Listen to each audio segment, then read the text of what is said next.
সকল আগৰ পৰাই কৈছিলোঁ যে ইয়াতে চাওক কি লিখিছে ফেক ORS ব্ৰেণ্ড।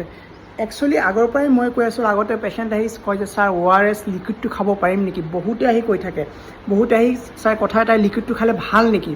মই আগৰ পৰাই কৈ আছিলোঁ যে লিকুইডটো খাব নালাগে, তাতে ORS নহয়, অৰেল ৰিহাইড্ৰেশ্যন চল্টত যিবিলাক কম্পজিশ্যন থাকে, যিমানবিলাক কম্পজিশ্যনত মিলোৱা থাকে, ইয়াতে তেনেকুৱা নায়ে।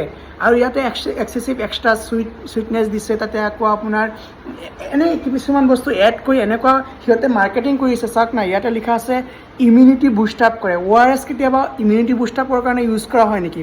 ORS কেৱল মাত্ৰ ৰিহাইড্ৰেশ্যন চল্ট হিচাপে ইউজ কৰা হয়, যাক মাতি আপোনাৰ ফ্লুইড লছ হৈছে ৰিহাইড্ৰেশ্যন চল্ট হিচাপে ইউজ কৰা হয়। তেওঁলোকে কিমান টেগ লগাইছে যে বুষ্ট আপ ইমিউনিটি, তাৰপিছত আকৌ চুইটনাৰ হিচাপে, বিভাৰেজ চুইটনাৰ হিচাপে ব্যৱহাৰ কৰি আছে। আকৌ কিছুমানতো এনাৰ্জি ড্ৰিংক হিচাপে ইউজ কৰে। এক নম্বৰ কথা হ'ল যে এনাৰ্জি ড্ৰিংকটো ইউজ কৰিব নালাগে। মেডিকেল চায়েন্সে কেতিয়াও নকয় যে এনাৰ্জি ড্ৰিংক আপোনালোকে খাওক। তাতে আকৌ সিহঁতে কেফেন নিদিয়াকৈ ORSক এনাৰ্জি ড্ৰিংক হিচাপে সিহঁতে প্ৰমোশ্যন কৰিছিলে। চ' একেবাৰে বেয়া হয়। ORS মানে লিকুইডটো যেনেকুৱা হয়, চবেই কয় যে লিকুইডটোৱে ভাল নেকি, কিছুমানে ভাবেতো লিকুইডটো খালে মানে বেছি এনাৰ্জি পাব নেকি, বেছি অকণমান কাম কৰিব নেকি, বা অকণমান আপগ্ৰেডেড নেকি লিকুইডটো, এনেকুৱা ভাবে বহুতে।